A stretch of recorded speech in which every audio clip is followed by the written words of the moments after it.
ကျမမိတ်ဆွေအင်္ဂါသားသမီးအားလုံးမင်္ဂလာပါနော်ကျမမိတ်ဆွေအင်္ဂါသားသမီးတွေကိုဒီတစ်ပတ်ကလာမှာတွေ့ကြအောင်မယ်ကံကြမ္မာအဆိုးကောင်းနေတဲ့အတူ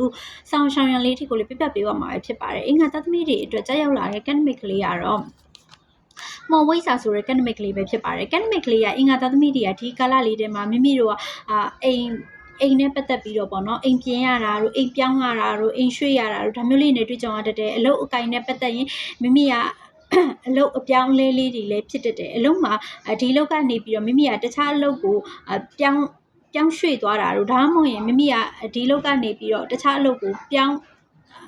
အရွှေ့ခံရတာတို့ဒါမျိုးလေးနဲ့တွေ့ကြုံရတတ်တယ်ဒါကြောင့်အင်္ဂါသားသမီးတွေကဒီကာလလေးထဲမှာအလုံးနဲ့ပတ်သက်ရင်အပြောင်းလဲလေးတွေအပြောင်းရွှေ့လေးတွေဖြစ်တတ်တယ်အင်္ဂါသားသမီးတွေကဒီကာလလေးထဲမှာမကြခင်မှာပဲခီးတစ်ခုခုလဲသွားရတတ်တယ်သွားတဲ့ခီးကလည်းမိမိတို့အဆင်ပြေတဲ့ခီးအောင်မြင်တဲ့ခီးမျိုးလည်းဖြစ်တတ်တယ်အင်္ဂါသားသမီးတွေကဒီကာလလေးထဲမှာနိုင်ငံရဲ့ခြား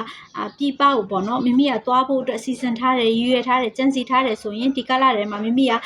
သွားတတ်တယ်နိုင်ငံရဲ့ခြားသွားဖို့ကိစ္စတွေလည်းပေါ်လာတတ်တယ်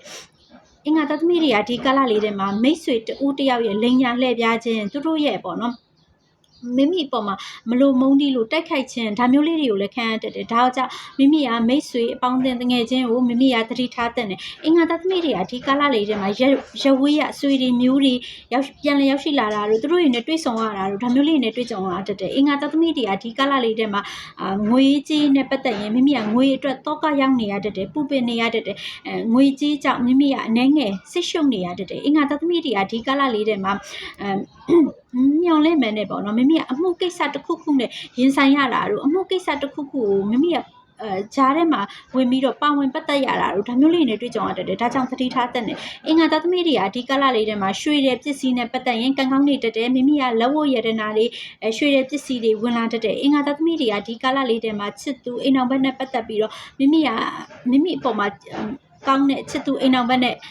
တွေ့ကြုံရတာတို့လက်ရှိနေတဲ့ချစ်သူအိမ်အောင်ဘက်ကလည်းမိမိပေါ်မှာပေါ့နော်ကျင်နာတာတို့ခ ्यू ဆိုင်တာတို့သူတို့ရဲ့ကူညီခြင်းကိုရရှိတာတို့ဒါမျိုးလေးနဲ့တွေ့ကြုံရတတ်တယ်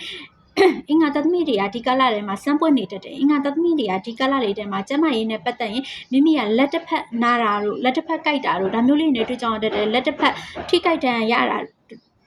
သူထက်တန်ရုံဖြစ်တာတို့ဒါမျိုးလေးနဲ့လည်းတွေ့ကြုံရတတ်တယ်ဒါကြောင့်တတိထားတဲ့နဲ့အင်္ဂါသားသမီးတွေကမြတ်စွာဘုရားကိုရောမြတ်ကြီးကိုဘုရားကြောင့်9လုံးဆက်ကပ်လှူဒန်းပေးခြင်းဖြင့်မိမိရဲ့ကံအញ្ញမ်းခိုက်တရားပြပြောက်သွားစေမယ်လက်ကီကာလာလေးကတော့အညိုရောင်လေးဖြစ်ပြီးတော့9ကနန်း3ကနန်း2ကနန်းတွေကတော့လက်ကီကနန်းလေးတွေပဲဖြစ်ပါတယ်အားလုံးကျေးဇူးတင်ပါတယ်ကျမနာမည်ကတော့စင်မအင်းကြီးကျမ်းမို့ပါနောက်ဗီဒီယိုလေးကျမပြန်ဆောင်မယ်နော်ကျမချိတ်ဆွေအင်္ဂါသားသမီးတွေလည်းကိုယ်စိတ်နှပြကျမ်းမှာချမ်းသာလို့စီးပွားဥစ္စာများဒီလာတနေ့တခြားတိုးတက်အောင်မြင်ရရှိချမ်းသာကြပါစေနော်